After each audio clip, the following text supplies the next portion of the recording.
Welcome to the English Channel.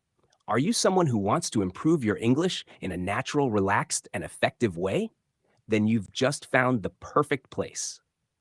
This channel is all about helping you become a better English listener and speaker through realistic and engaging conversations between two people. Every episode is crafted to sound like a real life chat so you can easily follow along, pick up new expressions, and build your confidence. Whether you're a beginner, intermediate learner, or just someone who wants to stay in touch with spoken English, our podcasts are great for daily practice.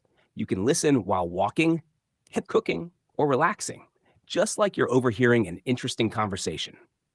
On the English Channel, you'll get real and simple conversations on useful everyday topics, vocabulary and expressions you can actually use, natural speed and clear pronunciation, a peaceful, friendly space to practice listening, fresh content in every episode.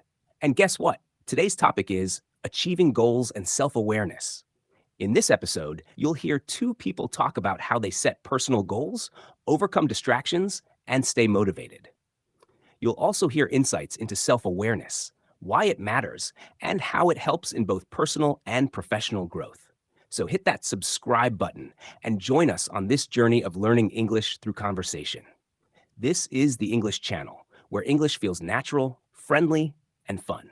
We're focusing on, well, cracking the code on why we sometimes struggle, struggle to hit those goals we actually really want. And maybe more importantly, what we can do about it. Exactly. And the learner, that's you listening today, you shared this hoping to understand that gap, that space between wanting to do something and actually doing it. Yeah. So our mission really is to boil down this expert's advice, get some practical stuff out of it. We'll look at why focus feels so hard sometimes, Wow. the real nature of fear, which is often misunderstood, and really the power behind knowing your why, your deep reason. Okay. And yeah, give you some actual steps for change.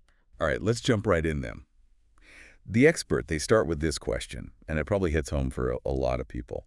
Why is it that we all want something, but we struggle to focus on them? So what's the first insight they offer up? Okay, so right away, they point to fear. But, and this is crucial, they make a distinction Right. between what they call primal fears, the deep survival stuff, pain, death. Right, the hardwired things. Exactly. And then intellectual fears. And these are the ones we wrestle with day to day. Fear of rejection, fear of failure, maybe even fear of success sometimes. Huh. Intellectual fears. Yeah. And the fascinating bit is these intellectual fears, they feel so real, don't they? They can totally paralyze you. But the expert argues they're actually, well, constructs, things we build in our minds. Right, and they use that analogy, don't they? Yeah. About the dream with the lion to show how strong these mental things can be. Yes. It's such a good picture. Like, imagine you're dreaming and this lion is chasing you. The fear is intense, right? Your heart's pounding, maybe you wake up sweating, but your actual body, it's perfectly safe in bed. So the expert connects this to our goals. Our minds project these what-if scenarios, these imagined future failures or rejections, and our bodies react now as if it's already happening. That's why we can just freeze, before we even start. So, okay, if battering these intellectual fears isn't the way, because they're not like actual lions, what is a better approach, according to the expert? The key shift, is moving your energy away from fighting something that isn't physically real. Okay. And instead focusing really intensely on what you do want, what you want to achieve. And this leads straight into the importance of understanding your why. The why. We hear that a lot. Yeah, but it's fundamental here, the deep reason behind the goal. The expert makes this really strong point. The stronger your why, the more the how, the steps to get there will just naturally start to appear. That makes a lot of sense. It's not just wanting something on the surface, it's digging deeper. They also talk about motivation versus being driven, right?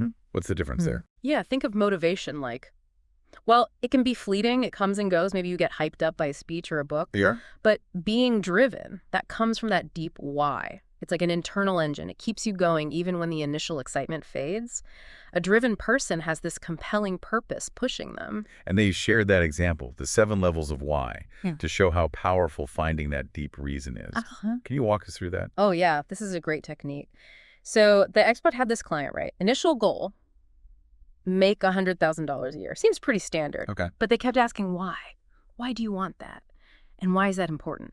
7 times. And digging down, they finally uncovered the real driver. It wasn't just the money. What was it? It was fear. Fear for his kid's safety. Because of their living situation after his divorce. That was the real why. That primal need to protect his children. Way more powerful than just a number on a paycheck. Wow. So the insight isn't just ask why once or twice. It's keep digging until you hit that raw emotional core. That's the kind of fuel that just burns through procrastination. That really hits home, doesn't it? How different the surface goal can be from the real engine underneath. And this ties right into procrastination. If that why is strong enough, the resistance just vanishes. Exactly. The expert basically says when your why is truly powerful, procrastination doesn't really stand a chance. They use that extreme example, like if the lives of everyone you love depended on you hitting a goal in a year, Yeah. would you procrastinate? Probably zero chance, right? Right. Okay. So for you, the learner listening, the big takeaway here is really interrogate your goals. Keep asking why. Why this? Why now? Until you hit that emotional nerve, that reason that genuinely moves you. That's where the power is. Precisely. And understanding those core motivations, that directly shapes how we see ourselves, what we think we can even do.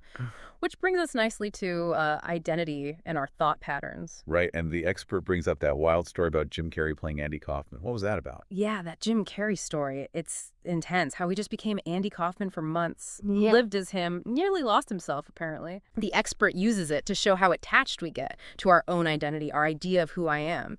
And sometimes that idea, that story we tell ourselves, it's limiting. It stops us. So the 2 big things holding us back are those intellectual fears we talked about Right. and this fixed idea of who we think we are. And those fears, even if they're just thoughts, they feel so real. How do we actually start to handle those feelings when they come up? Okay, so the process they suggest is kind of 3 steps. Awareness, practice, and repetition. Okay. First, you just got to notice it. Recognize, okay, I'm feeling fear right now. Then second, have some kind of tool or technique ready. Simple stuff, they suggest, like taking 6 deep breaths or consciously picturing the best possible outcome, not the worst. Instead of the disaster scenario. Exactly. Yeah. And then third, repetition. You have to keep doing it consistently. That's how you start to rewire those default pathways in your brain. They also gave that example about changing a judgmental thought pattern. That seemed really practical. Yeah, that was a personal one from the expert. Yeah. They talked about noticing this habit of judging people. Mm-hmm. And the practice was notice the first judgmental thought, then immediately consciously choose a second, more positive or understanding thought. Okay. And just repeat. And crucially, be kind to yourself about it. Don't beat yourself up for having the first thought. Just gently redirect. And over time, doing that again and again, it changed their default thinking. It really shows how much impact our repeated thoughts have, doesn't it? Yeah. Even the ones we're not really aware of. Totally.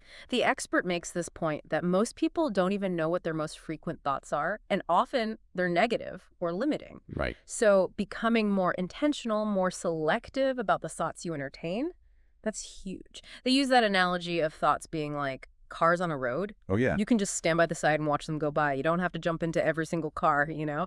Just observe them and then evaluate, okay, is this thought actually helping me or is it holding me back? Asking that question is really powerful. It really is. Yeah. Okay, so the conversation then moves more towards like self-discovery, inner work. And the expert really emphasizes silence. Why is quiet time so important here? Well, the idea is that in silence, when you cut out the noise, the distractions, that's when you can actually hear yourself think. Or maybe hear something deeper. You create space to get more aware, find answers that might be buried under all the usual chatter. And procrastination pops up again here. It sounds like it's not always just about the why. Right. Sometimes procrastination isn't just laziness or lack of clarity. It can be a way we avoid something uncomfortable inside, some feeling or belief we don't want to face. And the expert shares that personal bit about hitting big financial goals but still feeling empty. Yeah. Why was that story significant? Oh, that's a huge point, because it shows that ticking off external boxes, money, success, whatever, doesn't automatically equal fulfillment. The expert realized that outward achievement wasn't filling some inner void. And that realization pushed them towards inner work, towards silence, to address that deeper need. It really highlights that genuine contentment. It often comes from the inside out, not the other way around. So when they talk about inner work, what does that actually look like in terms of practices that help with goals? Well, it can be a range of things. Mindfulness, meditation definitely helps build that self-awareness muscle. Journaling can be great for just getting thoughts and feelings out, untangling them. Yeah. And also, like, actively looking at limiting beliefs. Or maybe healing old stuff, past wounds. That might be unconsciously tripping you up now. It's about turning your focus inward. They mentioned connecting with the inner child, too, Sure. and healing past stuff. Yeah. How does that link to achieving goals now? The idea there is that unresolved things from our past, especially childhood experiences or emotions we didn't process, they can create these hidden blocks. Oh. They can sabotage our efforts today without us even realizing it. So addressing those old wounds can free up a lot of energy, give us more clarity, and make us feel more whole, more able to move forward. And they also link things like addiction, even workaholism, to this avoidance. Mm-hmm. Try not to feel difficult emotions. And what about those animal examples, the polar bear, the impala, Yeah. releasing trauma? Right. That was about the body's natural intelligence, how animals instinctively shake off stress or trauma physically. Oh. The polar bear shakes. The impala might convulse after escaping danger. It's a physical release. The experts suggest that we humans often learn to suppress that natural response. So finding healthy ways to let our bodies process difficult emotions is really important. It ties into being curious about feelings like anxiety or sadness instead of just stuffing them down. And this shift they talk about, from knowing yourself to learning yourself, that sounds important for growth. What's the distinction? Yeah, knowing yourself can kind of imply you're a finished product, like this is who I am based on my past, fixed. Learning yourself is more about staying present, being open to discovering new things about yourself, constantly evolving without judging it. It's much more fluid, more dynamic, less about labels, more about exploration. And they also touch on identity from maybe a more spiritual angle, Yeah. moving away from being a victim. Yes, exactly. Seeing yourself not just as a product of circumstances, but maybe as like a soul that chose this life, this experience. It's a way to shift out of feeling powerless and into a more empowered perspective. It can be really freeing. They also mention sort of detaching a bit from just the physical body, connecting with a deeper internal sense of truth. And the real work then, according to this expert, is basically connecting with your own heart and Yeah. figuring out what's blocking that connection. Pretty much. It boils down to removing the internal obstacles, the fears we talked about, the limiting stories, the distractions that keep us from accessing our own inner wisdom, our own sense of peace. And part of that is finding balance, right? Between going after things in the world and nurturing that inner space, trying to achieve things from a place of peace, not frantic striving. What about that Eastern idea? Simultaneously being one and different. How does that help with goals and obstacles? That concept is about holding two seemingly contradictory truths at once. We are individuals with our own unique lives and struggles. That's real. Mm. And also, we're all connected, part of something much bigger. Embracing that duality can actually take some pressure off. Like, yeah, my goals matter to me, but in the grand scheme of the universe, maybe not so much. It can foster more joy, less anxiety about specific outcomes. And creativity flows from this inner connection too. That's the idea. That our natural state is creative, but it gets blocked by all the internal noise.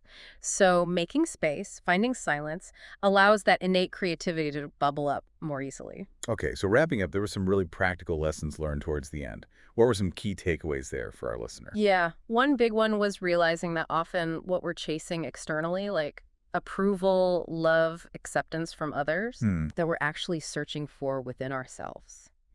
It really hits on things like people-pleasing. We look outside for validation instead of cultivating self-acceptance first. And that idea of shifting from trying to change the parts of ourselves we don't like to actually loving and accepting them, that sounds hard, but powerful. It does sound counterintuitive, doesn't it? But it connects to ideas like internal family systems, this model that says we have different parts inside us. Even the negative ones have a role, maybe a protective one. So instead of fighting those parts, you try to understand them, integrate them, use all aspects of yourself as tools, basically, not enemies within. And finally, that lesson learned the hard way. You can't do it all alone. Yes, so important. The experts stressed trusting others, being willing to ask for help, especially if, maybe past experiences taught you that you had to be totally self-reliant. Realizing that asking for support is actually strength, not weakness. That's huge for growth and for reaching goals, too. Okay, so let's just quickly recap some key things for you, the learner. First, that deep why, finding it, gives you that sustainable fuel. Super important. Second, Knowing that most fears are mental constructs, not real threats that can free you up to act. Yeah, it takes the power away from them. Third, becoming aware of your thoughts and intentionally shaping them. Essential. Conscious choice. Fourth, that inner work, even just finding moments of silence, can bring huge awareness. Definitely. And finally, connection. Connection with yourself, yes, but also with others. Remembering you don't have to figure it all out solo. Absolutely. This deep dive really shows, doesn't it? Achieving those outer goals often needs a lot of inner groundwork. Understanding your motivations, your fears, your thoughts, that's how you clear the path. So here's a final thought for you to maybe chew on. How could really understanding your why on a deeper level and getting way more aware of your default thought patterns, how could that fundamentally change how you're approaching your goals right now? Yeah, something to reflect on. We really encourage you to keep exploring these ideas, see how they land for you. Thanks so much for taking the deep dive with us today.